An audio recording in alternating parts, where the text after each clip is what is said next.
Hey guys, tonight we're tiptoeing barefoot into the world of crumbling mosaics, humid air, and the faintest whiff of singed sandal leather.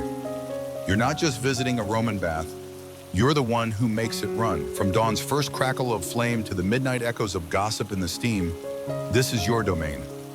But be warned, between slippery floors, demanding patricians, and surprise rat infestations, you probably won't survive your first week on the job. So before you get comfortable, take a moment to like the video and subscribe, but only if you genuinely enjoy what I do here. And let me know in the comments where you're tuning in from and what time it is for you. It's always fascinating to see who's still up with us around the world.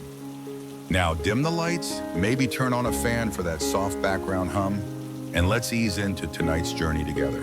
You wake in total darkness, the kind of black that feels thick, like soot in your lungs and oil in your eyes. Your shift starts before sunrise, not because the Romans are early risers, but because fire needs time. You're not a philosopher, not a general, not even a merchant. You're a balneater, a Roman public bath attendant.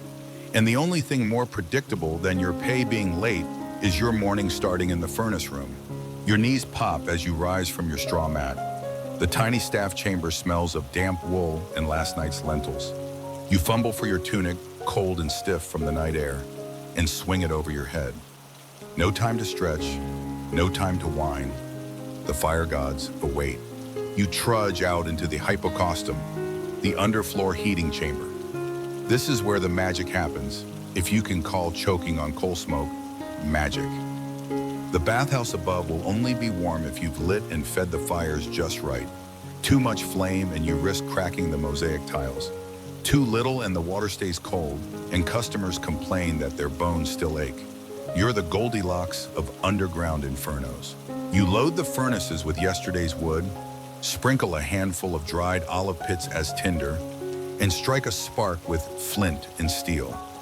The fire catches, reluctant at first, then ravenous. Heat snakes its way through the brick tunnels beneath the floors, licking up the walls of the caldarium, the hottest room upstairs. You can already hear the iron creak of expanding pipes and the low hiss of stone warming. It's lonely down here, just you, the smoke, and a few overconfident rats. One scampers past your bare foot. You don't flinch. You've been here long enough to know which ones are bluffing. Once the fires are stable, you climb the narrow stairs to the bath's main floor. The light is still dim, just a smear of blue-gray pressing in through the clerestory windows. You take a deep breath, the air already smells faintly of old water and older feet. You shuffle toward the apoditerium, the changing room, and begin your first chore, folding yesterday's abandoned linens. Some are clean enough to reuse.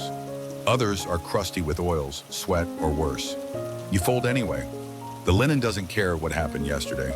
By the time the first customer arrives, an elderly man with knees like dry sponge cake, you've already laid out warm towels, filled the oil jugs, and swept yesterday's grime into neat little piles behind columns.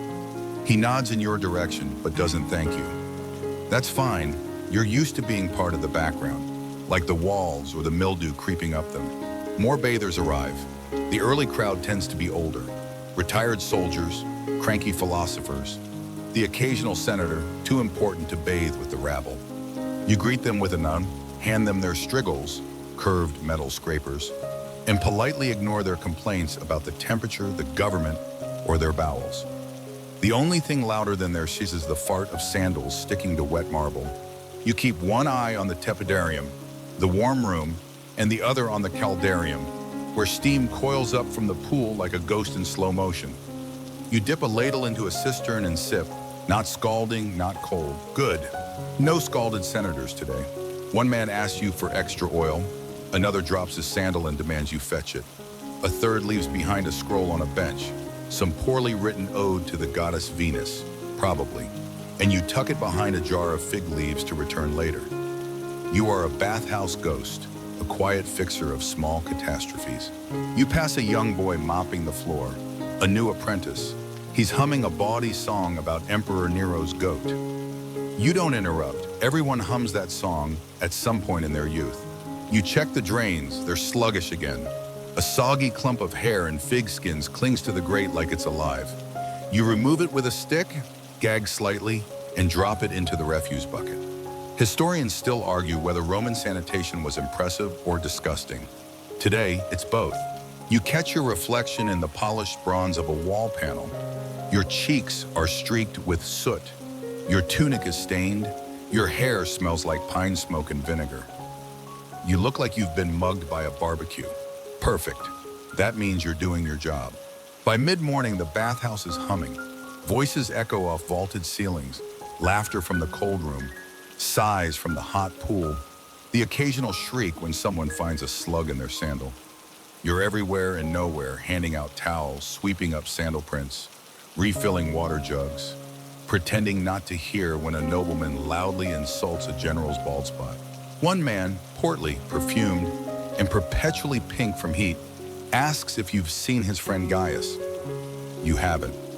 10 minutes later, another man asks the same. You lie and say you think Gaius left already. You don't need to get caught in someone's petty drama about unpaid debts and borrowed strigils. At one point, you escort a blind man to the frigidarium. He's kind, smells of bay leaves, and grips your elbow with quiet dignity. You guide him along the warm tiles, describing the rooms with soft words. The floor here slopes slightly, you say. The marble's cracked on your left. He smiles and thanks you. That rarest thing, a moment of human grace. You return to the service alcove and down a ladle of watered wine. It tastes like grape juice left on a windowsill for a week. Still, it's liquid. Hydration is key. That and not slipping on wet tiles while dodging a philosopher's sandals. Before you know it, it's noon. You haven't sat down once. The fires below still need feeding. The towels are almost out. The apprentice burned his foot on the steam pipe. And you haven't even eaten yet. You steal a bite of barley bread from your satchel and chew while leaning against the wall, watching the sunlight shift through steam like it's trying to find a way out. This is your life, not glamorous, not easy, but oddly peaceful. No war, no politics, just water, fire, soap, and 100 naked strangers yelling about taxes. And tomorrow you'll do it all again. By the time your barley bread settles somewhere deep in your overworked stomach, the noise is double. So have the complaints. You brace yourself. Midday at the baths is like rush hour if everyone was half naked, overheated, and feeling philosophical. Steam curls out of the caldarium in thick ribbons now, the air heavy with eucalyptus oil and collective judgment. You spot a familiar figure entering, the widow Livia, eyes sharp as broken amphora. And just behind her, young Tiburtinus, the junior scribe, pretending not to notice her. He will, of course. Everyone does. And when she accidentally drops her strigil near his foot later, no one will be surprised. You glide through the tepidarium, tray in hand, distributing fresh flasks of oil. Each one is a guess. Some like lavender, others swear by rosemary. And then there's Lucius, who insists his skin erupts in hives unless it's goat milk infused with anise. You hand him the usual rosemary blend anyway. He doesn't notice. He never does. Someone's dropped their soap, a small brick of ash and animal fat that skids across the slick floor like an eel in a panic. You catch it just before it disappears under a marble bench. The woman who lost it smiles faintly and thanks you with a nod, so regal you briefly wonder if she's impersonating a statue. Back in the changing room, two men argue loudly over a missing ring. One accuses the other of theft. The other insists it slipped off in the frigidarium. You naturally are asked to mediate. You're no magistrate, but you know a stall when you see one. Perhaps, you suggest in your best servant's tone, it rolled behind the hot plunge. Things often do. They look at each other. That's enough to break their rhythm. The argument fizzles. You make a mental note to check later. If the ring's there, you'll leave it in the lost basket with the others, combs, trinkets, a miniature Venus figurine missing its nose, and once, memorably, a small bronze key with the word pecunia engraved on it. Money. You still don't know what it unlocked, but someone was probably very upset. In the caldarium, it's near boiling.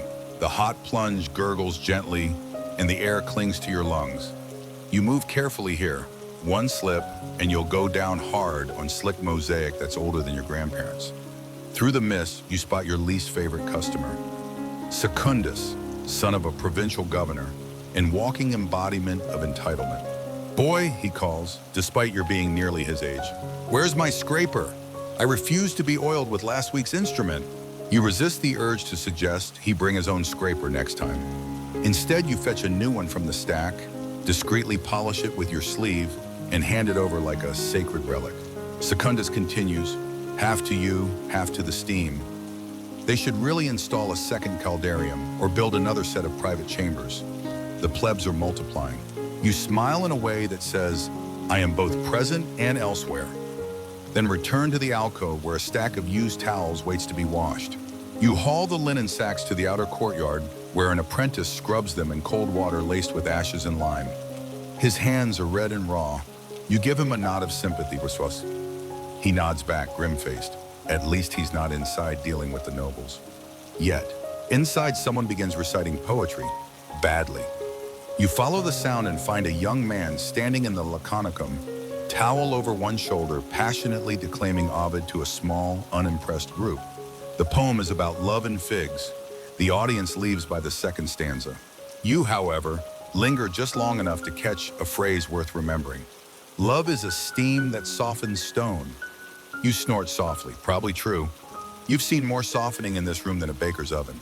As you pass into the massage area, you overhear two older men discussing politics. You pretend not to listen, but it's hard when one of them whispers, "The governor's mistress has been seen with a gladiator." That's new and potentially explosive. You store it away.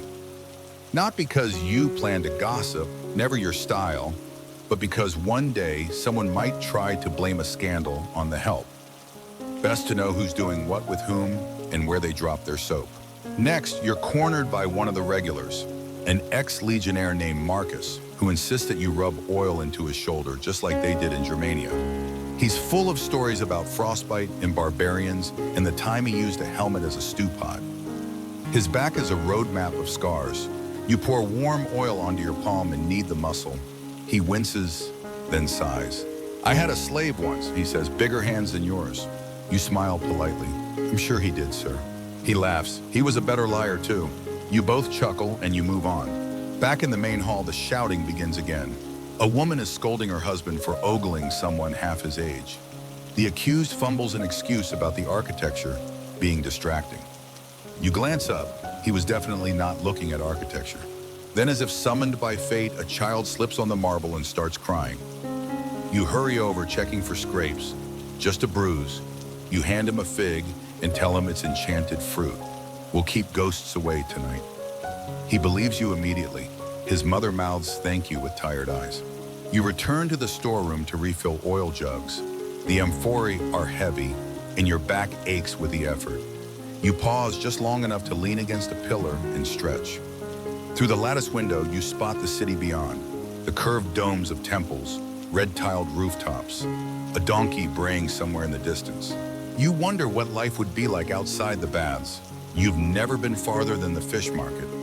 Once you dreamed of sailing to Alexandria or working in a library. But you're here because you're good at this, because people trust you to keep their secrets, warm their water, and never ask questions. Still, some days you wonder. The rest of your shift blurs together. Towels replaced, oils replenished, small fires tamped down.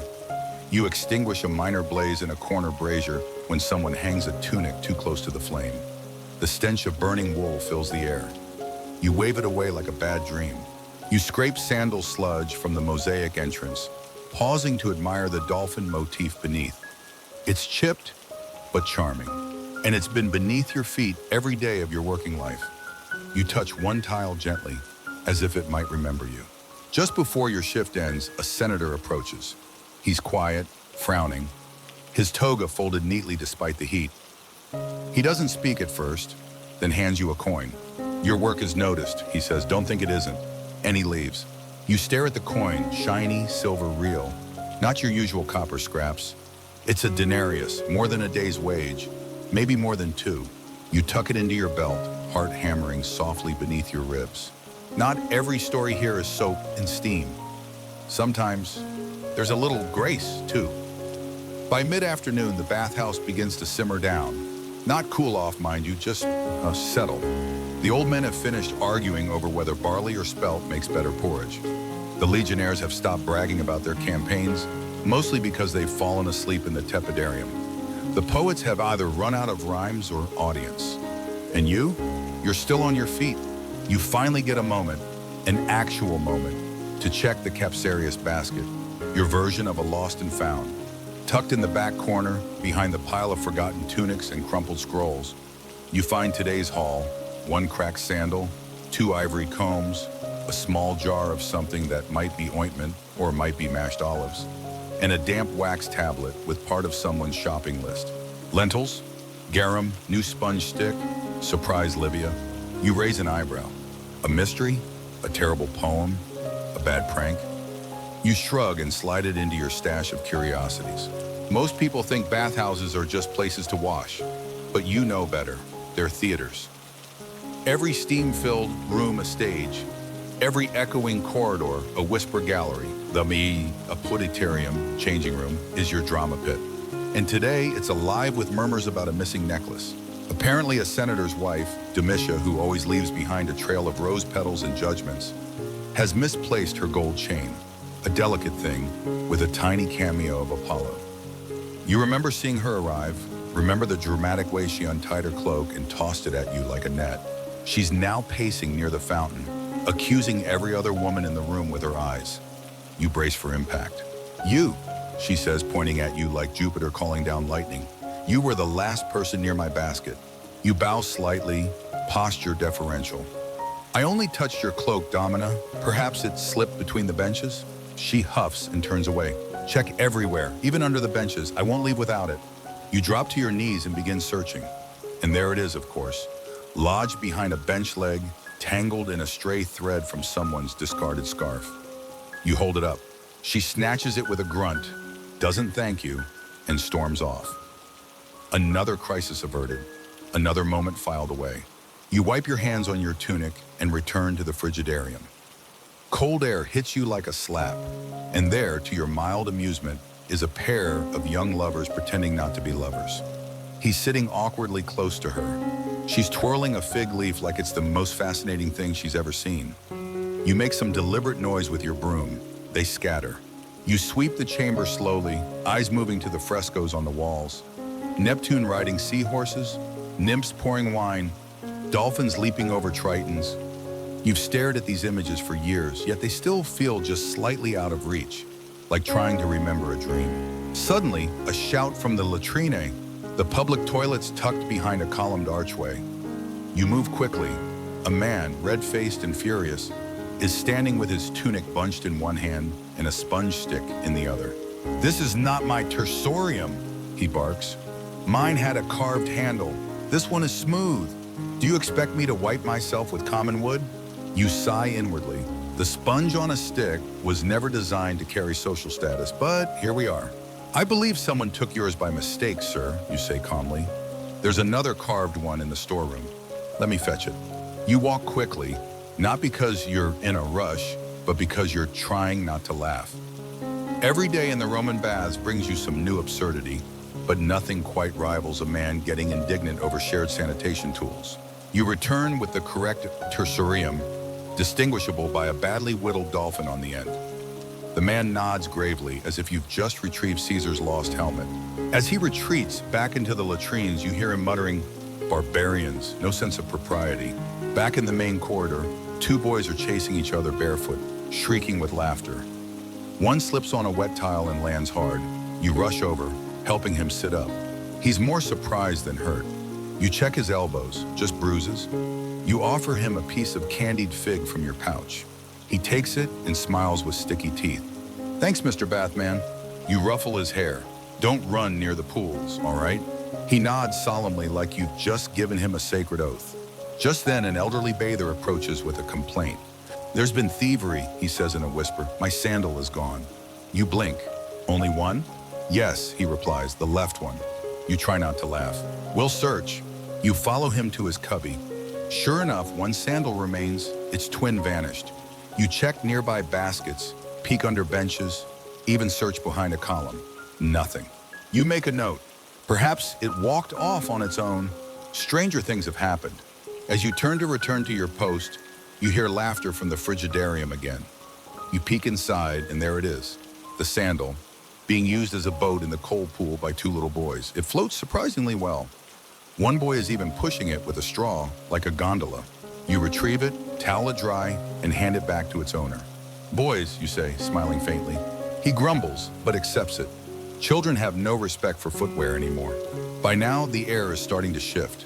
The light filtering through the upper windows takes on that golden late-day hue. The marble glows faintly. Somewhere behind the baths, you hear the low bark of a vendor and the hollow knock of a cartwheel. Time is moving again. You move into the oil room, unctuarium, to tidy the flasks. Some are cracked, some half empty. One smells distinctly of fermented radish. You throw it out. A bathhouse regular, an old freedman named Calvis, walks in and sniffs the air. Smells like my second wife, he says. You arch an eyebrow. The radish or the vinegar? He grins. Both. You hand him a new flask of rose oil. He thanks you and pats your shoulder, a rare gesture in this place. Most people here speak only when they're unhappy. Calvis, for all his foul jokes, is one of the good ones. Before you can return to your duties, a young woman rushes in with wide eyes. She's holding a bundle, her younger brother's clothes, and apparently someone else's under tunic. I think someone swapped garments, she says, breathless. You nod. Describe it? Wool blue trim, smells like pine tar. You scan the baskets, nothing matches. You escort her to the changing room and help her check each cubby.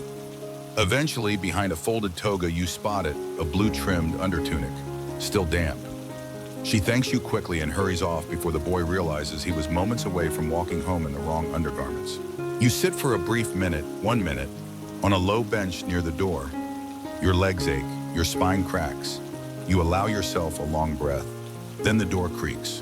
Another customer, of course. You rise again, straighten your tunic, and walk back into the steam. Because this is your place. These are your people. And even when they forget your name, they never forget the bathhouse runs because of you. You wouldn't think a wooden stick with a sponge on the end could cause public scandal. But oh, how little the world changes. By now, you've spent half the day ferrying towels, oil flasks, and complaints from one room to another, surviving off stale barley bread and ambient body heat. You've polished floors, extinguished small fires, and broken up no fewer than 3 arguments about who's hogging the Calderian bench. But just when you think you've earned a moment's peace, a quick nap in the linen alcove, or at least a stretch near the brazier, it happens. The sponge stick incident. It begins innocently. A young nobleman, well-groomed, high-nosed, hair oiled and sculpted into the kind of curl that says, "My mother still pays my bills," storms out of the latrine red in the face. He's holding a tersorium aloft like it's the standard of a legion. "This," he shouts, "is not mine." You blink, unsure whether this is an accusation or a request for sympathy. "This tersorium," he continues, voice rising with the drama of a poorly written tragedy, "was used recently." Behind him, an older man is exiting the same latrine with a distinctly sheepish look. A few chuckles rise from the crowd. You approach gently. "Sir, they're all cleaned daily, but I don't care if it was washed in nectar and scrubbed by Vestal virgins," he snaps. "Mine had a bronze handle with a griffin carved into it. This is peasant's wood." You glance at the offending sponge stick. It looks identical to the others, except perhaps for being slightly more enthusiastic in use. Before you can reply, the older man clears his throat. Perhaps the labels got mixed. "Labels?" the youth scoffs. "Do you think I engraved my initials on my sanitation tools?" The crowd around you grows. A woman in a towel leans against a column, openly enjoying the show. A baker, still flour-dusted, whispers to a friend that this is better than the plays at the amphitheater. You raise your hands. "Gentlemen, please. Perhaps if you allow me to retrieve a fresh one from the storeroom." "No," declares the nobleman. "I want my original tersorium, or else I'll write to the Adel about this bathhouse's hygiene." Imagine the humiliation, the infection risks. You want to remind him that he just sat in a pool with 40 strangers, half of whom probably haven't washed since Saturnalia, but instead you nod and head toward the storage alcove. Inside, you do find a nicer stick, slightly polished, faint engraving of something that might be a griffin or a very drunk cat, and bring it back ceremoniously. He accepts it with a huff, sniffs it. "What?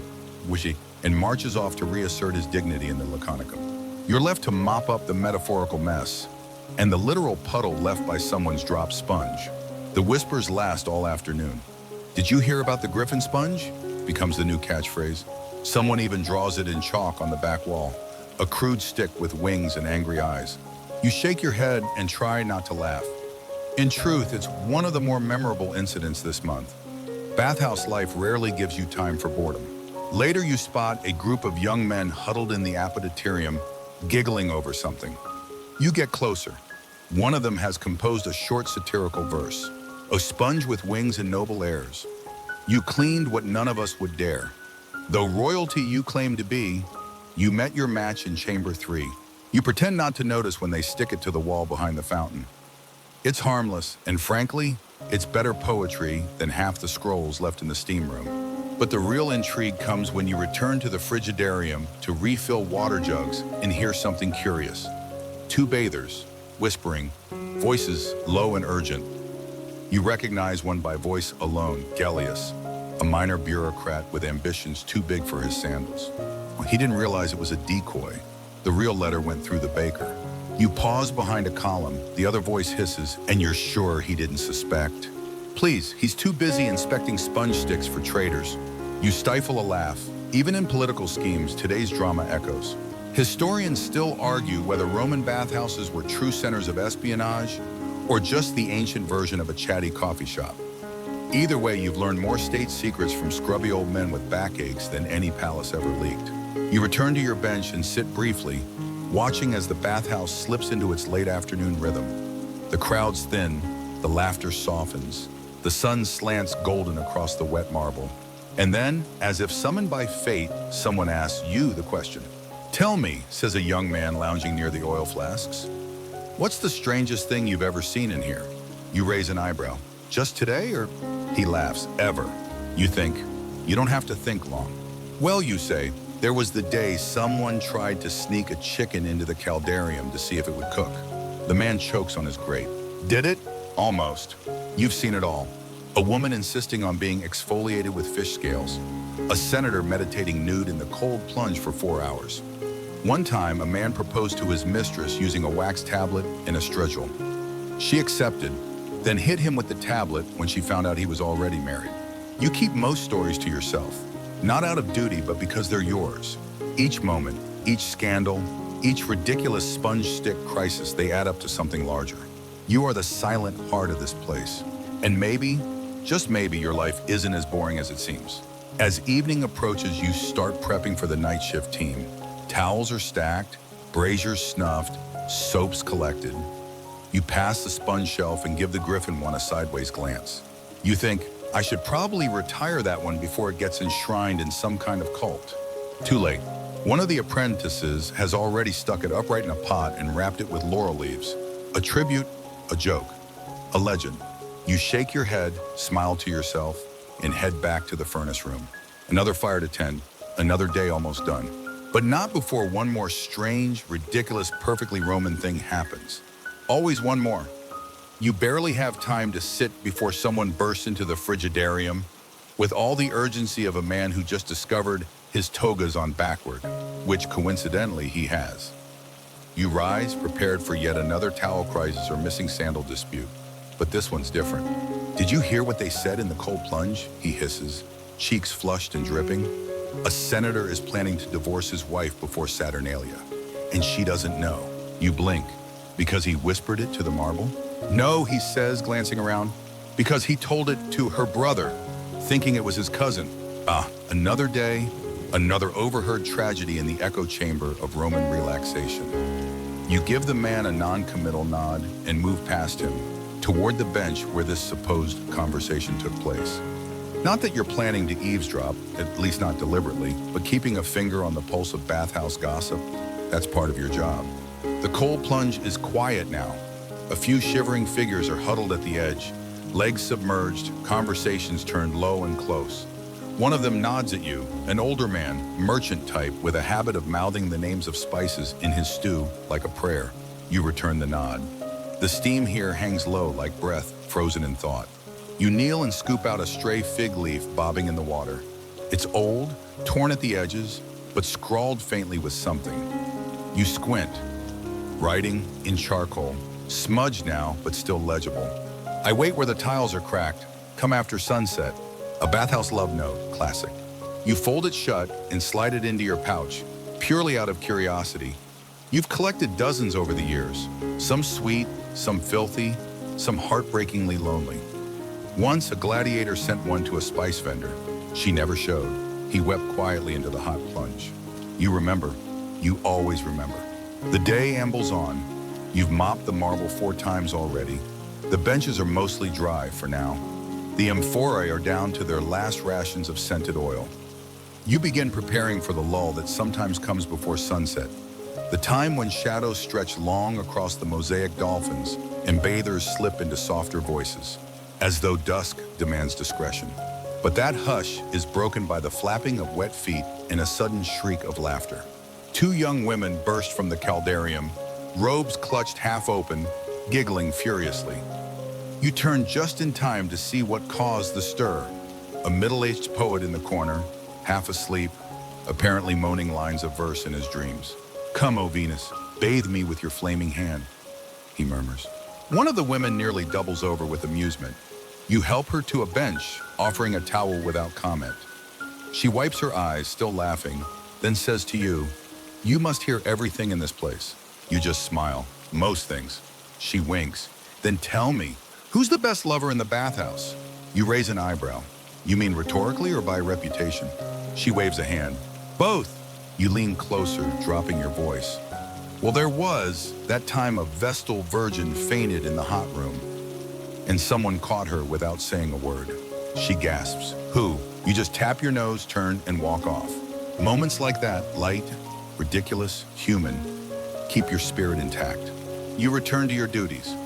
In the storeroom, you take inventory: 3 bars of olive soap, a dwindling basket of pumice stones, half a jug of almond oil, and a small box of dried rose petals.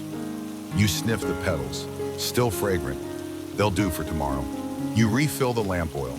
The sun is nearly down, and the baths will soon glow amber under the flicker of hundreds of small flames.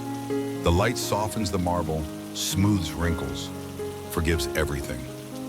That's the real magic of this place, not just warmth, but illusion. You can forget yourself here. Be clean, if only on the outside. Just as you finish wiping the last basin, a familiar voice calls your name. It's Terentius, the city inspector. "Evening," he says, stepping into the alcove. "I've come to speak with the owner." You nod, point toward the office, but he stops you. "Actually, Bust," he says, lowering his voice, "I wanted to ask you something." You raise an eyebrow. Inspectors don't usually ask, they demand. He glances left, right. "Have you noticed any odd gatherings lately? People who stay past closing? Who whisper a little too carefully?" You shrug, non-committal. "I only ask," he continues, "because there's talk of meetings, unofficial ones, philosophical clubs, or worse." You keep your face blank. "You'd tell me," he says, "if anything unusual were happening here, wouldn't you?" You nod. But whether that's a yes or just good manners, that's up to him. He walks off. You exhale. Historians still argue whether Roman bathhouses were hotbeds of conspiracy or just steamy places to vent. But you know this: walls have ears, and sometimes those ears are yours. Later you see it, a man you don't recognize slipping through the side door where the tiles cracked. The exact spot from the fig leaf note. You pretend not to notice. You've learned when to watch and when to look away. Before locking up, you take one last walk through the main rooms. The tepidarium is empty, echoes bouncing gently off its domed ceiling. The caldarium hisses like a quiet dragon sleeping under tile. The frigidarium is still in blue. You collect a towel left folded on a bench. Underneath it, another note. Different hand, sharper ink. "We leave tomorrow. Meet us where the olive tree leans." Another rendezvous, another secret. You slide it into your collection. And then, for the first time today, you sit. Not just perch, not just crouch. You sit, shoulders slumping, muscles sighing in relief. The day has peeled away layer by layer, like the skin from an overripe grape. All that's left is you, and the soft glow of lamplight, and the ancient echo of water and stone. Maybe someday someone will write poems about you. Maybe they'll just remember the bath stayed clean. Either way, you've done your job, and the steam still rises. By the time the crowds thin out and the echoing laughter fades into the wet marble bones of the building, you start thinking about food. Not the kind the bathhouse patrons nibble on. Those trays of olives and honeyed dates, their silver dishes clinking like someone else's wealth. No, you think about real food, the kind that fills your stomach, the kind that comes wrapped in yesterday's linen or ladled out of a dented pot in the back corner. But first, towels. You trudge down the hallway with a linen sack over one shoulder, the damp weight of it pressing into your collarbone. Your feet slap softly on the floor, leaving half footprints that evaporate behind you. The storage room greets you with its usual stench, wet wool, vinegar, and a faint undertone of goat. The towel washing boy nods at you from his post by the basin. His hands are red and puckered from the lime water. One of his nails is blackened, smashed by a dropped amphora last week. You offered to fetch someone with healing herbs, but he said his mother had already spat on it and prayed. You toss the sack down with a grunt. There's more in the cubbies, and at least one with perfume spilled on it. He groans, "Please not rose again." You smirk. Afraid it'll make your hands smell fancy? He grins through his misery, and you head to the rear alcove where your dinner should be waiting. It's not. You lift the cloth on the little bench where you usually stash your evening meal. Nothing, not even crumbs. You blink. That's new. Then you hear it, snickering. Two apprentices round the corner, one with chickpea mash on his chin, the other whistling off key. You don't even need to ask. "I had one fig left," you say flatly. "We left you the pit," one replies. You're too tired to be angry. Instead, you fish in your pouch for the emergency crust you keep, flatbread so old it might predate the Republic. You chew slowly, like a punishment. Outside, the courtyard glows with lanterns. Moths dance near the flame bowls. Somewhere, a lyre player strums a soft, haunting tune. You rest a moment near the entrance and watch the steam rise against the night sky. The moon is out, pale as the inside of an oyster shell. You think about asking for a proper meal. Then you remember how that went last time. 3 spoonfuls of garum rice and a bonus plum that turned out to be mostly wasp. So you sit on the warm stone step, stretch your legs, and eat your rock-hard bread. At least it doesn't fight back. Your moment is short-lived. A young boy, barefoot, flushed, comes racing into the courtyard. "They're fighting again," he gasps. "In the massage room." Of course they are. You bolt upright and rush toward the unctuarium, where the massage tables sit under hanging bronze lamps and shelves of oils. The air reeks of basil and wine. 2 men, both oiled to the point of slipperiness, are shouting about who got the longer rub down. One is already shirtless and flailing his arms. The other is clutching his sandal like a weapon. "I paid for 20 minutes, and I paid for dignity, but here we are." You slip between them with practiced ease, holding up both hands. "Gentlemen, please, you're frightening the olive oil." This gets a laugh from someone in the back. You manage to negotiate a truce, free scalp rubs all around, courtesy of the apprentice who just returned from stealing your dinner. Poetic justice. As you usher one man to a table, he mutters, "Next time I'm bringing my own masseur." You nod. "And perhaps your own oil and plumbing too." You clean up the spilled amphora. Again. The floor is slick now. Someone's sandal goes flying, and it takes you a moment to retrieve it from under the table. That's when you find it. A ring, gold, thick, with a tiny inscription inside. "To Brutus, with fire." You hold it up. No one claims it. You pocket it gently. This one's too valuable to go in the open basket. It'll stay with you until someone comes looking. That's rule number 1 in bathhouse work. Trust nothing left behind without tears. Later, as things finally quiet, you make your rounds with the oil jug. It's a calming ritual.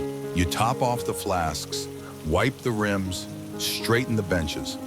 You know where each bottle lives, like a shepherd with a herd of slightly greasy sheep. But then you get to the last table, and there's someone asleep. Again, not a regular bather. This one's young, too young. Barefoot, dirty, and curled around a pillow he's stolen from the massage kit. You kneel. He's breathing softly, curled like a kitten. You hesitate.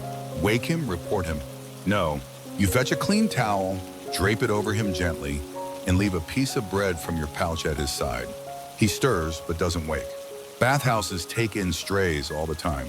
Some stay, some vanish by morning. You stopped asking questions years ago. You checked the furnace one last time. The embers are below, just enough heat to last the night crew's arrival.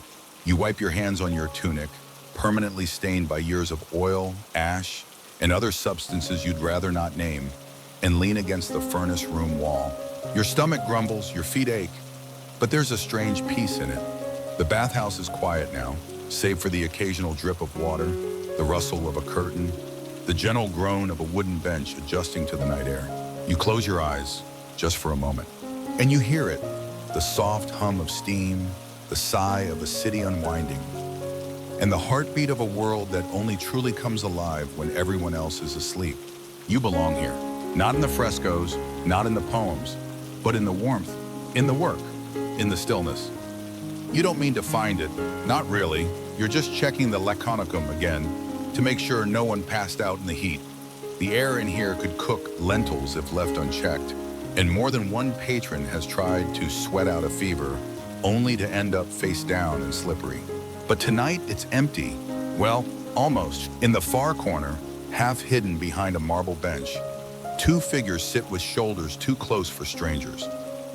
You freeze. Not because you're surprised, but because you recognize them.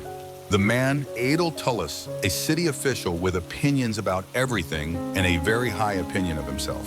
The woman, Calpurnia, widow to a fish sauce merchant and frequent bather with a fondness for scented oils and scandal. You shouldn't see them. You really shouldn't be here. But you're quiet.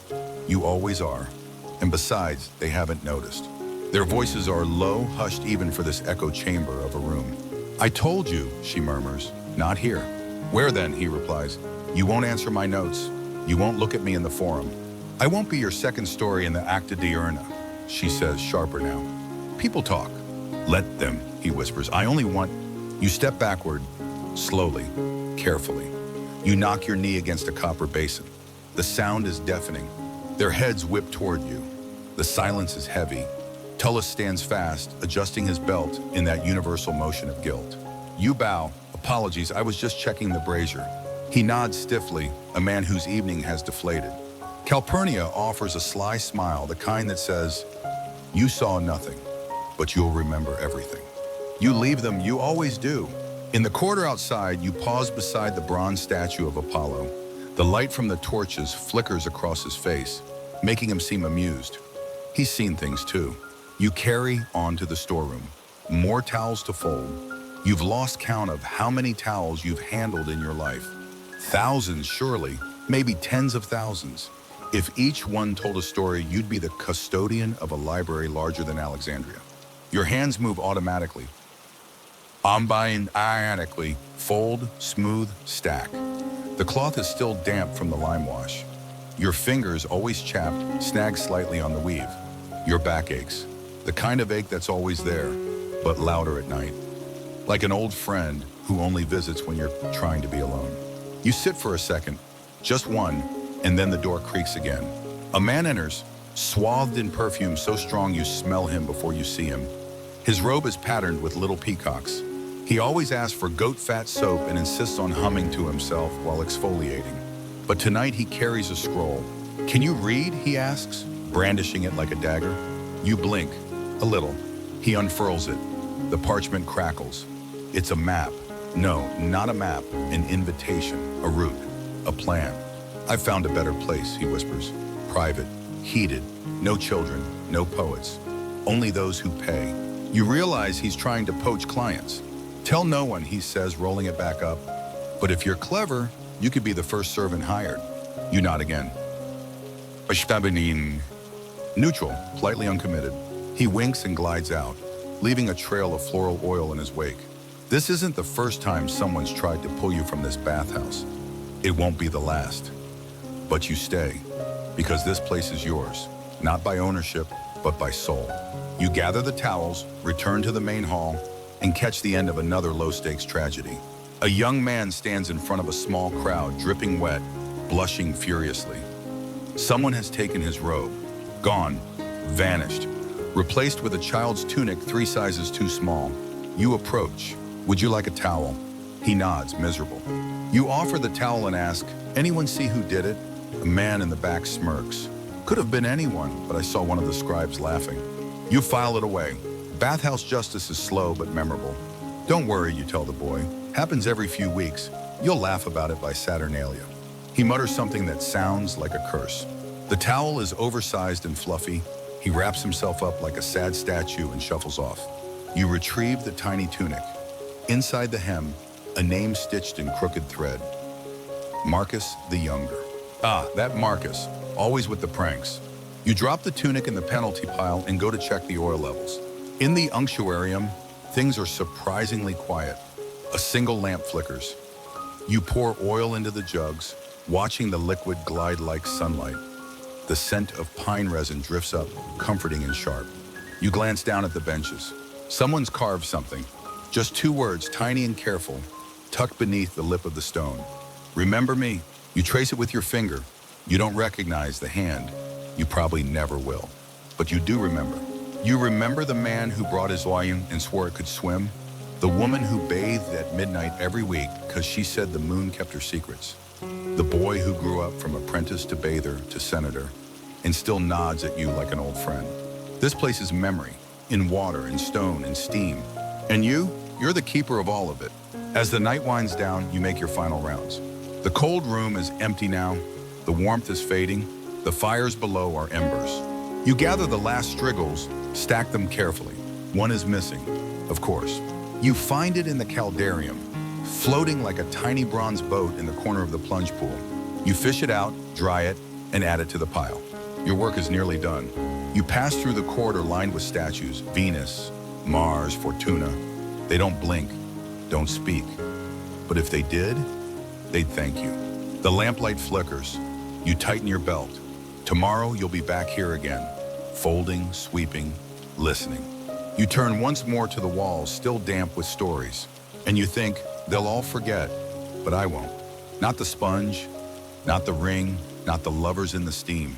All of it lives here, and so do you.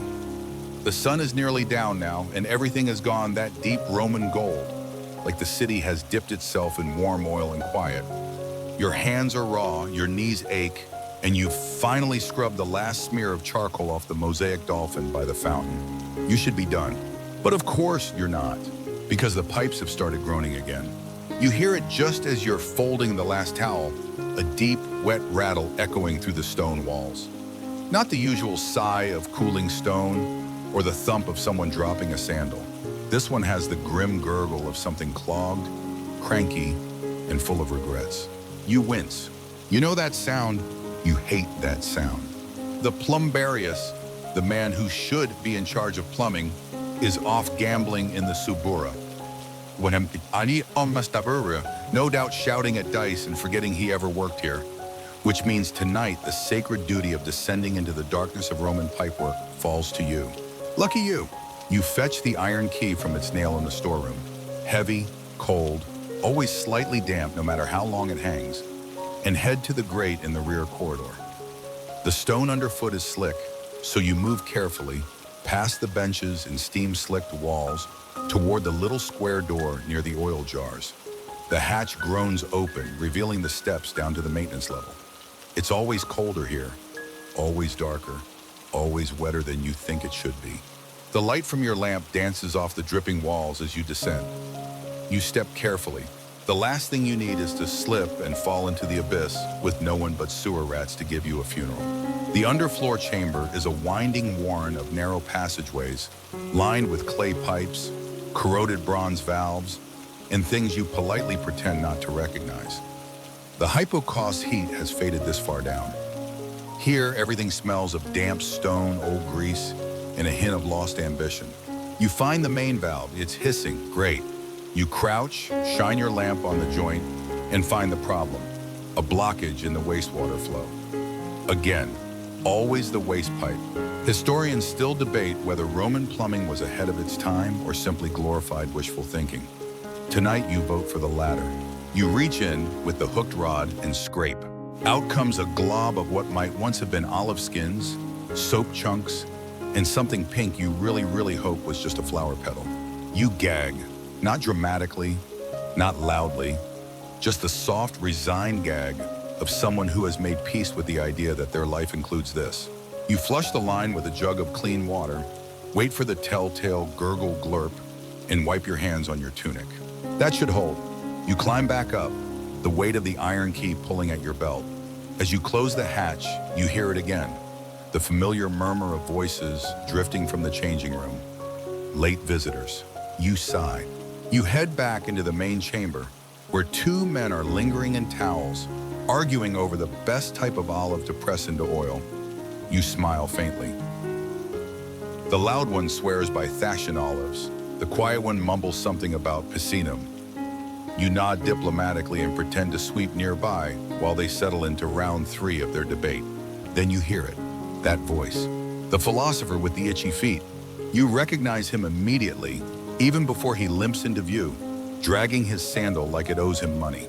"Ah," he cries, as though seeing you is a minor miracle. "There you are. I've been meaning to ask, what is your stance on determinism?" You blink. "I support it," gently. He laughs. "Excellent. But tell me this, if our choices are illusions, why do I always choose the worst masseur?" You've heard this bit before. You nod solemnly. "Perhaps that is your fate." "Aha," he says, pointing dramatically. "A stoic answer." He plops down on a bench and starts scratching his foot with the corner of his scroll. You resist the urge to offer him pumice. This man visits 3 times a week, bathes in oil, complains about his ankles, and engages whoever's nearby in debates that range from the nature of truth to why figs are morally superior to grapes. His wife, he once confided, refuses to enter the baths with him because she respects water too much. You ask him how his day has been. "Terrible," he says cheerfully. "I saw a painting of Neptune riding a dolphin and realized I have accomplished nothing." You pat his shoulder and move on. You check the brazier, still warm. You toss in a handful of dried sage just for the scent. The smoke curls up into the ceiling and fades. In the apoditerium, someone's left behind a robe, not fancy, just wool, striped at the edges. You fold it gently, check the pockets. Inside, a small wooden comb and a coin. The comb you return to the shelf. The coin, you hold it up. It's pierced in the middle, a good luck charm. Someone will be back for this. You tuck it safely in the drawer. Later, a boy returns, eyes wide. "Did you see a robe? My father left it." You hand it over. He stares at you like you're a magician. You even found his comb. You smile. "And this?" You hand him the coin. He looks at it, astonished. "I told him it would bring bad luck if he lost it." You wink. "Well, now it hasn't." He grins and runs off. Moments like that are rare, but they're real. You move toward the fountain, now quiet, its water still gently trickling over the sculpted shell. You lean down and scoop a handful. It's cool, clean. You splash your face. Then you sit. For the first time since this morning, you sit. You lean back against the warm stone, the dampness not even bothering you now. You listen to the pipes, the crackle of brazier embers, the fading footsteps of your philosopher, muttering something about cosmic bath schedules. It's peaceful. You think about how many years you've spent here, how many towels, how many sandals, how many names you never learned but whose habits you know better than your own. You are invisible sometimes, but only because you are everywhere. The baths would collapse without you. And though no statue will bear your face, and no epic will sing your name, the marble knows you, the steam knows you, the night knows you, and that is enough. You wake to the hollow ring of the dinner bell, twice for third class as always. The corridor smells like coal dust and boiled greens. You rub your eyes, swing your legs down from the bunk, and join the slow-moving tide of passengers heading toward the dining saloon. By now, you know the rhythm of this place. The same dishes cycle in and out. Soup, stew, bread, pudding, soup again, sometimes fish, sometimes beef, always cabbage. But the predictability isn't dull. It's oddly comforting, like a clock that always ticks, even in the middle of the ocean. Tonight's meal, rice soup, again. The benches are slick with use and the air is thick with steam from everyone's breath. You take your place at a long table beside a tired mother and a boy eating like he's never seen food before. You nod, they nod back. Conversation is light, mostly because your mouths are full and there's little new to say. A man 2 seats down says he's heard someone spotted an albatross off the port side this morning. He says it like it means something. You wonder if it does. The floor creaks with the movement of the ship. Not a sway, not tonight, more of a long, slow hum. You feel it in your ribs more than your feet, and for a moment, just a moment, you think you hear something deeper, something mechanical, something not part of the sea. But then the boy next to you burps, and the moment passes. You finish your meal and rise with the others, bowl scraped clean, bread crust tucked into your sleeve for later. You make your way back through the corridor, past families playing quiet games of cards, and a man playing a wheezy concertina by the stairwell. He nods at you. You nod back. In your room, the bunks are still made. The others haven't returned yet. You take off your shoes, damp again, and sit at the edge of your bed. There's a mirror above the wash basin, cracked but functional. You look into it. Not at your face, at what's behind it. Because you remember something now. You're not on a ship. You're in the bathhouse. The ship was a dream. Or maybe this is. The two worlds slide over each other like layers of steam. You blink. The cracked mirror is gone, replaced by a polished bronze disc. The concertina is now a lyre. The floor creaks not with hull wood, but with cooling tile. You're back in the world of hot water and louder whispers. You smile to yourself, dreams and bathhouses, both full of echoes, both equally real in their own way. You rise and return to the caldarium, where the night shift has begun to gather. One of the attendants, new, nervous, always dropping things, greets you with a bow.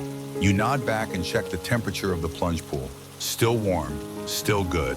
You help him restock the soaps, ash blocks, herbal bundles, a jar of powdered pumice. He asks how you measure the heat of the room. You tell him by how long people stay before they faint. He laughs, unsure if you're joking. Let him wonder. You pass through the tepidarium, where an elderly couple sits together in silence. They come every evening, like clockwork. She washes his feet, he brushes her hair. They never speak, but they always bring the same flask of wine. You watch them for a moment. It's the quiet moments that stay. In the appetitorium, someone's left behind a scroll. You peek, just the beginning. Ode to steam and the skin, it softens. O bath of rebirth, basin of dreams. You've read worse. You tuck it behind the shelf for safekeeping. Maybe the author will return. Maybe they won't. A loud thud breaks the stillness. You hurry toward the sound. Someone's dropped a bench in the massage room. Not unusual, except this time it's followed by a shout. Thieves, someone cries. My ring is gone. You step in. The man is red-faced, dripping, and furious. A small crowd gathers as he waves his hand in the air. It was here. I left it on the shelf with my tunic. You know how this plays out. You begin the process. Ask the man to describe it, check the cubby, question nearby bathers. Most shake their heads. One offers to help search, another mutters something about this place going downhill. You go to your office, more of a nook, really, and open the small box of recovered items. Inside, among combs and coins and a single sandal, is a ring, a simple gold band with a red gem. You hold it up. The man rushes over. That's it. You hesitate. It was found in the frigidarium. His face falls. That's not where I lost it. You arch an eyebrow. He flushes. Maybe I was mistaken. You hand it over. He pockets it with a grunt. Crisis averted. As the crowd disperses, you feel a tap on your shoulder. It's the quiet man who offered to help earlier. Watch that one, he says softly. He's a known faker. Lost a necklace here 2 weeks ago. Claimed it had a ruby. Turned out to be painted glass. You nod. Bathhouse truths take time, but they surface eventually. You finish your rounds in silence. Refill the flasks. Check the drains. One is backing up slightly, but not enough to need scraping. Thank the gods. In the far corner of the bath, a musician has begun to play. A small lyre, delicate notes rising like bubbles through steam. The tune is slow, wandering, a lullaby for the walls. You sit again, this time on a bench warmed by the day's sunlight. You close your eyes, and for a moment you drift, between breath and silence, between job and ritual, between reality and the place where water holds memory like a mirror. You belong to this place, and it belongs to you. The soft notes of the guarame fade into silence, replaced by the low murmur of night voices and the familiar wet hush of bare feet moving across stone.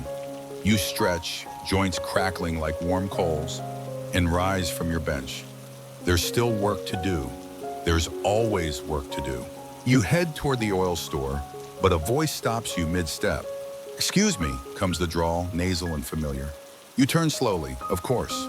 It's him, the philosopher with the itchy feet. You've lost count of how many times he's returned this week alone, always itching, always pondering, and always certain that you, not the world, not his sandals, not the lice he definitely refuses to acknowledge, are the cause of his discomfort. "I need pumice," he declares, "but not any pumice. I require a roughness that speaks of adversity, but not too much. I'm a stoic after all. We do not indulge." You offer him the standard pumice. He squints at it. This feels Epicurean. You hand him the other pumice, same rock but slightly more worn at the edges. He nods solemnly as though you've just passed an ethics exam. Yes, this will chafe the right parts of the soul. You wait for him to walk off, but he's not done. "I've been thinking," he says, leaning closer. "Do you believe a man can truly cleanse himself in the same water twice?" You stare. "I mean spiritually, not physically," he adds. You deadpan. "Depends how dirty the first bath was." He stares for a beat, then bursts out laughing. "Very good, I must write that down." You leave him there, muttering into his scroll, and return to the real work, cleaning up what the Stoics leave behind. You collect towels, scrape wax drips from under the oil lamps, and chase a very bold cat out of the changing room. It's the striped one with a torn ear, the one that likes to nap on warm towels when no one's looking. You've caught her before. You pretend to be stern, but she knows you'll let her back in later. Then, just as you're refolding a robe someone discarded like a dropped thought, you hear it again.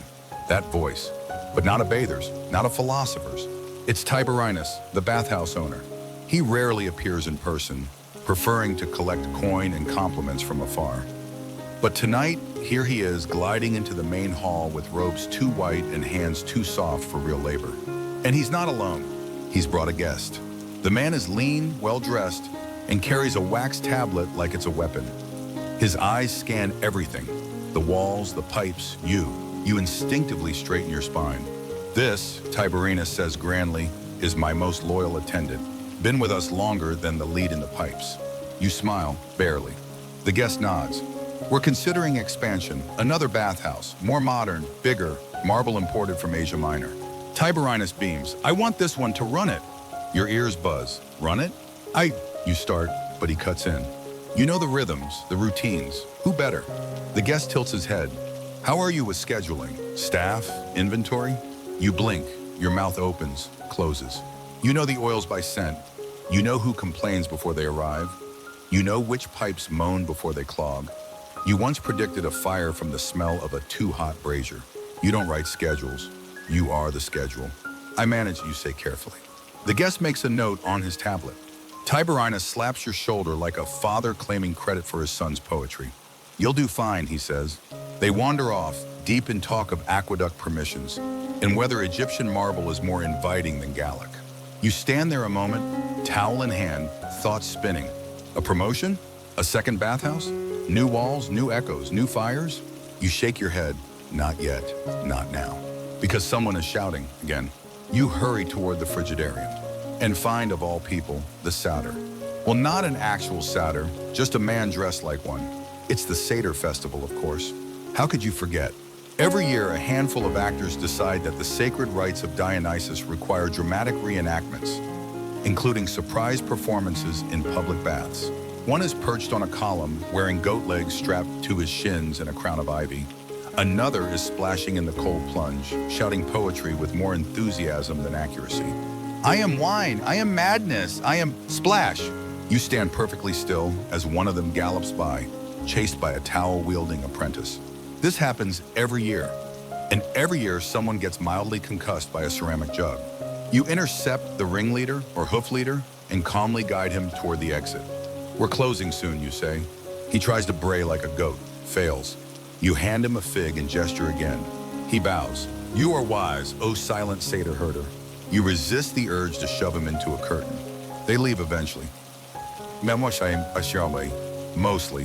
One passes out near the hot pool, mumbling about vine gods and olives. You let him sleep. You turn down the lamps, one by one. You gather the last of the towels. You check the furnace, still warm. You move through the rooms like a ghost, part of the marble now, part of the steam. You sit near the Appetiterium fountain and take off your sandals. Your feet throb. In the quiet, you imagine the new bathhouse. Would it smell like this one? Would the walls carry laughter the same way? Would anyone know you there? You pick up a fallen laurel leaf from the Seder mess and twirl it between your fingers. Another bathhouse, you whisper. But this one still needs you, at least for one more night. By the time you extinguish the last brazier in the massage alcove, your body is more steam than spine. The tile beneath your feet is finally cool, almost cold now, and the golden hue of the oil lamps has faded into deep shadows curling in the corners. You close your eyes for one breath, just one, and the day rewinds behind your eyelids. Towels, oil, fire, gossip, sponge sticks, satyrs. You could write a novel with just today, or at least a play, a comedy obviously. You reach for the water ladle, rinse your hands in the basin, and almost make it to your bench when a shriek echoes through the Appetiterium. A woman's voice, sharp, urgent. You're up and moving before your brain catches up with your legs. Past the pillars, through the echoing hall, around the corner by the strigil shelf, and then you see it. The pool. Green. Not soft sea glass green, not someone dropped a fig leaf green. Bright, ominous, slime slick. You blink, you rub your eyes, it doesn't help. The Frigidarium plunge pool, your beloved cold water haven, has turned the color of envy and bad decisions. A crowd is forming already, bathers wrapped in towels, whispering, pointing. You get closer, lean in, sniff. The smell confirms it. Algae. Again, the woman who screamed, one of the patricians with a pearl-studded comb in her hair, points at the water like it insulted her mother. This is unnatural. Someone must have hexed the baths. You resist the urge to laugh. Not a curse, Domina, just growth. She makes a sound somewhere between a scoff and a retch. I expect this to be remedied before my next visit, she says, then pivots with imperial flair and vanishes into the caldarium, leaving a trail of sandal slaps and sandalwood. You look at the water again. Yep, definitely green. And not the fun, minty kind. This is the kind of green that gets written about in scrolls with warnings. You fetch the cleaning rod and a jug of salt. It's not elegant, but it works. The salt breaks up the algae, and the rod stirs it into the filtration channel. You drain the worst of it, refill the basin from the rooftop cistern. It'll take hours to fully clear, days to earn back trust. You sigh and scrape the algae into a bucket, and that's when you hear it. Footsteps, soft, familiar. Tiberinus, of course he's here.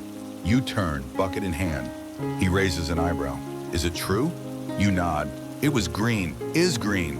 He steps forward, peers into the newly filled basin. Huh, he says. Reminds me of my second wife's soup. You don't ask what kind of soup. He crosses his arms. The inspectors can't know, you understand? You nod again. He claps your shoulder. Handle it quietly, you always do. Then he leaves. You always do. By now it's well past midnight. Most of the patrons have gone. A few linger in the tepidarium, wrapped in towels, whispering stories to keep sleep at bay. You return the bucket to the refuse pile and rinse your hands again. They smell like algae now. Better than the sponge stick incident? Barely. You pass by the scroll bench and notice someone's left a note. Tell the man with the scar that I forgive him. No name, no scar described, no explanation. You tuck it into your pouch. If you find a scarred man who looks guilty, maybe you'll pass it along. You check the oil lamps, still glowing. You catch the faintest whiff of mildew behind one of the benches and make a mental note to scrape the grout tomorrow. You pause by the lost and found and count. One bronze ring, again, a child's sandal, a folded linen cloth that smells like rose water, one rather suspicious apple with a single bite taken out. You don't touch the apple. And then, just when you think the night is done, really done, a new visitor arrives. He comes in alone, hooded, robes plain. You recognize the stance, military. He nods at you. No words, just a nod. You gesture toward the caldarium. He moves silently. You follow, not closely, just enough to keep an eye. He stands in the steam for a long time, not bathing, not scrubbing, just standing. Watching the mist curl, you clear your throat. Can I bring you oil? He turns. His face is older than you expected, tired, etched deep. No, he says, just memories. He stays a while longer, then leaves. You never learn his name. In the corner of the caldarium, someone has scratched a message into the stone with the strigil. When I return, let this be the same. You touch the letters gently. You hope it will be. But the green water lingers in your mind. The creeping damp, the rot that waits. Bathhouses age like people, and like people, they need care. You pour salt into the basin one more time. Whisper a joke to no one. Consider this your exorcism. You collect your tools, blow out the last lamp, and finally, sit. The bench is cold, the air is damp, but for a moment, everything is still. No footsteps, no sponge arguments, no philosophical rants about determinism and foot cream, just the breath of the water and the long, low hum of silence. You rest your head back, let the steam ghost your eyelashes, and you smile, because even when things turn green, you know how to bring them back to clear. The hour is late now. Not just the bathhouse is quiet late, but the kind of late where even the walls seem to sigh. You've scrubbed algae, mediated towel feuds, endured 3 unsolicited poems, and retrieved an embarrassing number of abandoned undergarments from beneath benches. Surely you've earned your rest. But of course, you have the night shift. And night shifts are when the strange things happen. It starts with the stew. You smell it before you see it, something bubbling away behind the staff corridor, where the attendants gather between tasks to steal moments of warmth and calories. Tonight's pot has been left too long again. You approach the corner kitchen hearth, a stone recess with a dented bronze pot swinging from an iron hook. Someone has thoughtfully left a ladle in it. You stir. Thick, beige, lumpy. You're not sure what it's supposed to be. There are shapes in it that might once have been vegetables. Or maybe snails. You hope for vegetables. The smell is complex, not in the flavor profile way, in the did something crawl in here and give up way. You ladle a bit into a wooden bowl. Blowing on it doesn't help. The steam smells like socks and regret, but your stomach growls and your standards are already at floor level. You take a sip, immediately regret it. You swallow out of pride alone. I think the stew has turned, you mutter to no one. Behind you, one of the younger attendants peers over your shoulder. Oh, he says, that's not stew. You pause, slowly turn. What? He shrugs. Someone brought leftovers from that inn near the amphitheater. We just mixed them into last week's soup. You stare at the bowl. The bowl stares back. You place it gently on the ground. Feed it to the cat, you say. The cat doesn't eat stew. Exactly. He nods solemnly. You head back into the main hall to clear your head, only to hear a faint scratching sound coming from the linen closet. You pause. Cock your head. Scratch, scratch, pause, scratch. You open the door slowly. Nothing. You reach for the shelf and something darts past your foot. A rat, a large rat, wearing somehow a torn scrap of linen like a shawl. You blink. It blinks back. You both pause in mutual astonishment. Then it scurries behind the oil jars. You sigh. Not tonight, you whisper. You grab a broom and gently tap the shelves. All right, you little toga bandit, time to relocate. The rat does not comply. You don't chase it. You've learned your lesson from last week's incident. Never corner a rat near the pumice bin. You simply leave the door open. Eventually, it'll move on, or stage a coup, either way. You return to the benches and check on the sleeping patron, an old man with a cane propped beside him and a small bag tied around his ankle. You've seen him before. Always alone, always silent, always leaving a coin on the soap ledge. Tonight he stirs as you pass. You, he murmurs, do you believe in ghosts? You blink. At this hour? He doesn't smile. The steam remembers. You don't know what to say to that, so you just nod. Only the friendly kind. He grunts, closes his eyes. You move on. In the far corner, you hear muffled giggles. Great.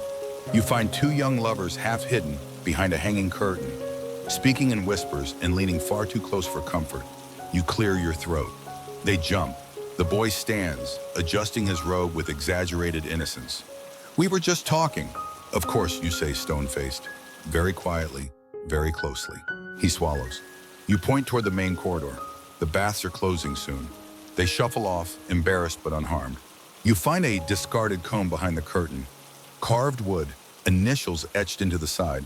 You'll return it tomorrow. You always do. Back in the tepidarium, someone's broken a sandal strap. You fetch your emergency kit, spare cords, a little beeswax, and a bone needle. You sit down and stitch it together by lamplight. Your hands move automatically. You've done this 1,000 times. You could do it in your sleep. You might be doing it in your sleep. Someone passes behind you. You glance up, but the corridor is empty. Still, you finish the sandal, place it on the bench, and rise. Time to check the furnace. Again, you descend into the lower chamber with your lamp, the walls damp and close. The fires are low but steady. You stoke them gently, careful not to overfeed. The pipes groan a little, like an old man stretching. You sit beside the fire for a moment. Let the warmth sink into your bones. Your shift is nearly over. But before you can head back up, you hear voices. Not above, below. In the oldest part of the underfloor, you follow the sound. Not fearfully, just curious. You pass the old cistern, the broken aqueduct tap, the cracked statue of Neptune someone tried to install for luck. And then you find them. 3 workers, not from your bathhouse, wearing foreign tunics, sitting in a circle around a lantern, passing a wineskin. You step into the light. They freeze. One speaks. "You're not supposed to be down here." "Neither are you," you reply. A beat. Then one laughs. "Fair." They shift, offer you the wineskin. You wave it off. "I've had stew. That's enough danger for one night." They laugh again. You don't report them. You should, but you don't. Because down here, everyone's just trying to stay warm. You leave them be. Back upstairs, you find the rat again, this time dragging a plum pit. You salute him. We all do what we must. You check the drains. Dry. The lamps, low. The doors, locked. You breathe in. Salt, soap, steam. You've made it. One more night. No great disasters. Just stew, rats, and love behind curtains. Which is honestly a normal shift. You sit on your bench, feet bare, tunic damp, and you smile. Because in this strange little world of whispers, leaks, and lavender oil, you belong. And tomorrow, you'll do it all again. It begins with a flute. Not a professional flute, mind you. Not the kind played by trained musicians in marble courtyards under the approving gaze of senators. No, this is a reed flute, badly carved, unevenly tuned, and played at a volume that suggests the player believes their audience is either very far away or very hard of hearing. The source? The atrium just outside the caldarium.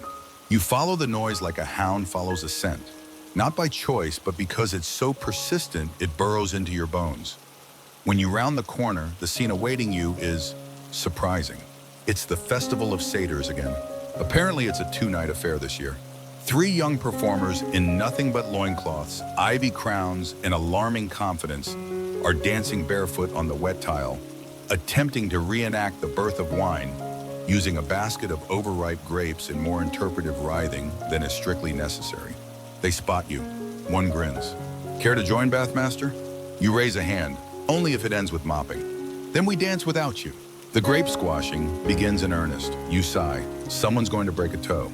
You step aside as a barefoot satyr gallops past, howling about Dionysus and dribbling juice. Another one crashes into a column, stands up laughing, and shouts, "The steam is sacred," before cannonballing into the frigidarium. You leave them to it. Bathhouse policy on minor deities is, at best, vague. But as you walk away, you pass a newer attendant hiding behind a pillar. You glance at him. "How long have they been here?" He whispers, "Since sunset. They brought a scroll. Said it was authorized art." You nod.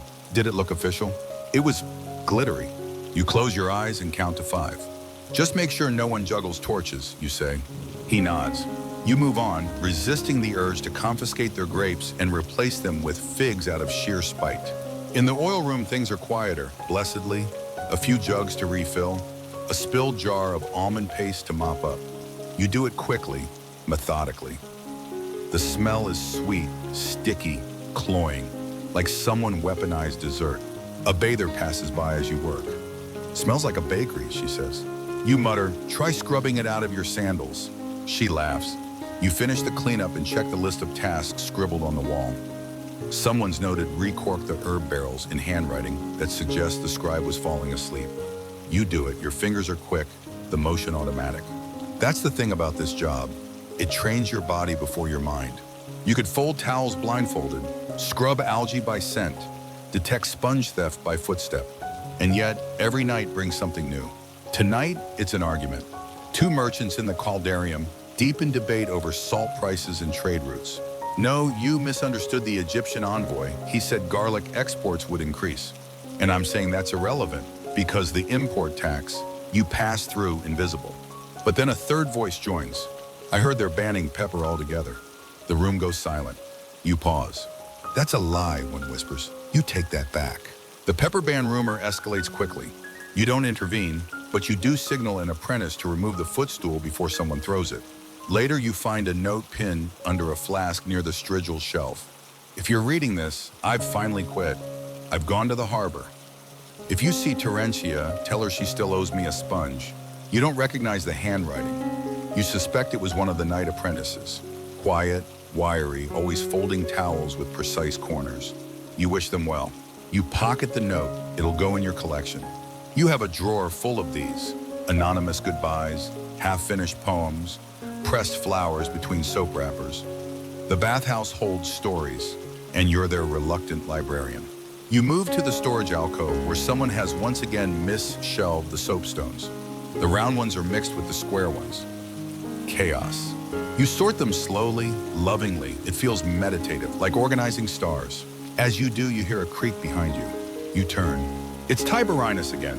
He leans in the doorway like he owns the place, which to be fair, he does. I heard about the satyrs, he says. You nod. Should I worry about lawsuits? You shake your head. Only bruised egos. He chuckles. You're good at this. You shrug. You pay me. He eyes you. That's not why you're good. You don't answer. He leans closer. We're naming you interim manager during the expansion. Temporary, but you'll get the raise. You blink. He pats your arm. Start thinking about who you'd want as your assistant. Then he's gone. You stare at the soapstones. You finish sorting them. Then you sit. You don't know how to feel. Part of you wants to be thrilled. Another part remembers every late night, every complaint, every lost towel, every sponge-related disaster. But then you remember the way the steam curls at sunrise, the way the oil smells in winter, the way the marble holds heat like memory. You know this place? And maybe, just maybe, it's time someone who knows it ran it. You hear a splash, a shout, a small explosion. You rise, back to work. You don't sleep much that night.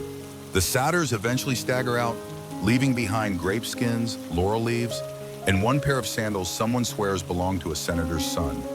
You mop until your arms hum and your hands smell like fermented wine and wet ivy. But sleep? Not really. Your mind keeps looping the same phrase. Start thinking about who you'd want as your assistant. Assistant. You, manager. It feels strange, like trying on a tunic that still smells like someone else. You've always been in the bathhouse. It, part of the floor, the steam, the scrape of metal on skin and gossip in the air. You've never stood over it, but maybe it's time. Still, the idea clings to you, sticky and uncertain, as you begin your morning shift. Your bones feel older today, knees like crumbling bread, spine like a broom left leaning too long. And yet you move. You always do. You light the fires, sweep the changing room, fold towels with the muscle memory of 1,000 dawns. The sun spills through the high windows in golden slats, and the bathhouse begins to breathe again. It's like watching a creature stir from sleep. Steam curling, whispers returning, footsteps echoing into the day. The first bather of the morning is a woman with silver-threaded hair and a silk robe she refuses to get wet.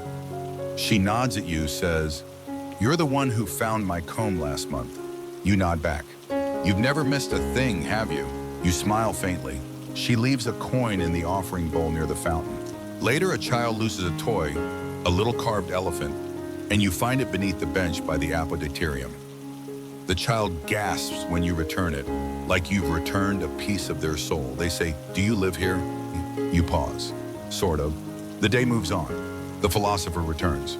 Of course. Today, he's limping slightly and ranting about moderation. "I tried one too many honeyed figs," he explains dramatically. "Let this be a lesson in limits." He then proceeds to order extra oil and a hot stone for his back. You don't correct him. Instead, you watch the bathhouse swirl around you. The rhythms are familiar: scrape, dip, steam, shuffle. But something has shifted. People are looking at you differently. Apprentices come to you with questions instead of complaints. One even calls you master by mistake. You pretend not to notice how warm that makes your face feel. Around midday, you finally pause. Sit near the atrium where the cats sleep and the sunlight falls in stripes. You eat a half loaf of bread and a date someone left behind. Sweet, sticky, better than last night's stew. And then you hear it, the sound that stops everything. A scream, not dramatic, not poetic, a real scream. You leap up, sandals slapping the wet tile, and race toward the caldarium. You shove aside a curtain and find a man on the floor, unmoving. Others stand around him, frozen. You rush forward, kneel, check his breath. Shallow. Pulse, faint. You recognize him, one of the regulars. Quiet, bookish, loved cold plunges and hated conversation. You press your ear to his chest. He's alive, but barely. Help me, you shout. No one moves, so you lift him. His body is heavy, damp, and awkward.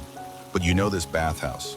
You know where the air is cleanest, where the heat is best, where the oil is warmest. You carry him to the massage table. Call for olive oil, towels, vinegar. A woman steps forward. I'm a healer. You nod, let her take over. You back away, heart pounding. Later, she comes to find you. He's stable, she says. You acted quickly. You nod, still shaking. She places a hand on your arm. You saved his life. You swallow. People whisper about it all day. By evening, the caldarium is quiet again. The man sleeps, wrapped in linen, near the oil jars. You check on him. He stirs slightly. You sit for a moment beside him. Then softly he speaks. Thank you. You nod. We take care of each other here. He smiles, drifts off. You rise and return to the atrium. The apprentices are lighting the night lamps. One turns to you. Do you want me to check the drains? You pause, then nod. Yes, and make sure the oil jugs are half full before closing, not empty, half. He nods, scribbles a note. You walk away and your heart is strange in your chest. You're giving orders now, and they're listening. You sit by the fountain as the moon rises.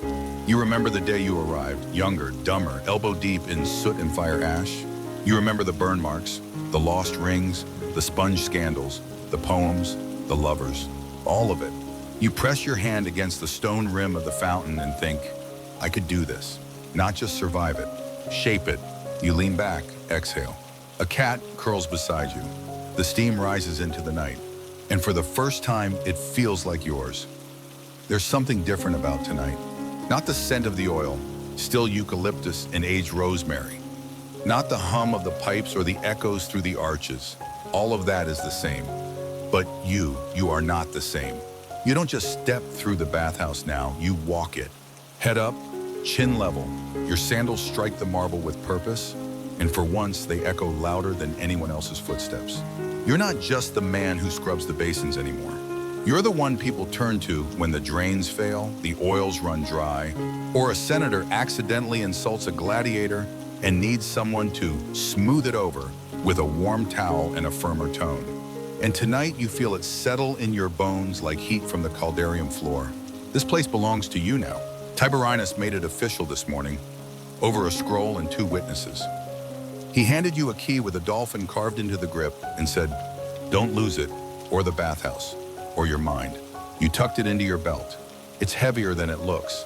Now, as night falls, the marble gleams soft gold, the steam curls low, and the whole building exhales into quiet. You make your rounds, not because you must, but because that's what you do. In the apodicterium, a boy is crying. He's maybe 10, sitting near a pile of sandals too big for him. His tunic's damp, his lip trembles. You kneel. Lost something? He nods. Father? Another nod. You offer him a fig. He sniffs, takes it. Wait here, you say gently. You find the father 3 rooms down, asleep in the tepidarium, one arm draped over a friend, mouth slightly open. You wake him softly, tell him, lead him back. The reunion is quick, quiet. The father hugs the boy, ruffles his hair, nods at you, embarrassed. You wave it off. Happens more often than you'd think. Back in the atrium, the same old philosopher is lounging beside the cat. Did you hear? He asks. Hear what? You're in charge now. You blink. That obvious? He shrugs. You have the look of a man who's recently been given too many keys and not enough coin. You smirk. He continues. I was thinking of dedicating my next scroll to you. You raise an eyebrow. I'll call it Meditations in Steam, the man who never dropped a towel. You laugh. Make it the man who knew where all the lost rings went, more accurate.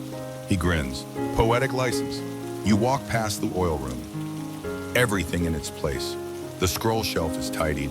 The sponge bin is mostly clean. The smell of the cedarwood soaps is faint but lingering, the way good memories should be. You reach your old bench and sit. The same one, still warm from the day's sunlight. Your back touches the wall, your head rests on the stone, and your eyes close, just for a moment. You remember your first day here. You lit the fires wrong, burned your robe, got yelled at by an apprentice who couldn't grow a beard but could quote every plumbing rule by heart. You fell asleep in the changing room and got mistaken for a corpse. You dropped a strigil into the cold plunge and had to fish it out in your tunic. You were nobody. And now, you still fold towels. You still scrub algae. You still clean up after satyrs. But now the whispers in the arches carry your name. The apprentices nod when you speak.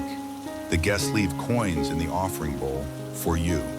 The cats know your footsteps. The pipes sing for you. And when the fires burn low, it's your hands that stoke them. You open your eyes. One more round. You pass the tepidarium. A girl is humming near the pool. You pass the frigidarium. The water's clear again. You pass the oil room. A note on the door. Thank you for finding my ring again, L. You smile. And then, for the first time in years, you walk through the front entrance, not to leave, but to stand in the threshold. Outside, the city glows. The streets are quiet, but not still. You breathe in, olive smoke, dust, bread baking somewhere nearby. You look back at the bathhouse.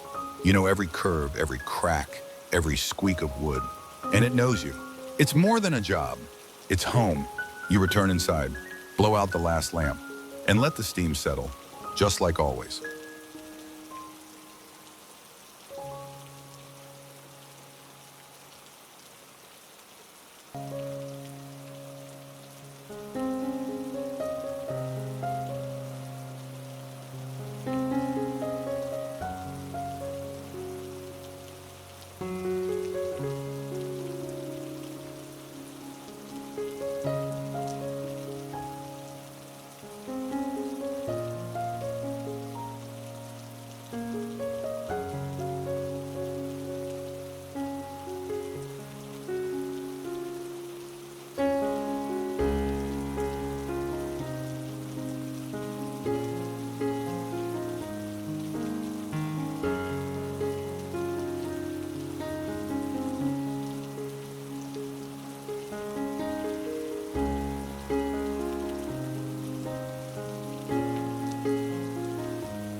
you.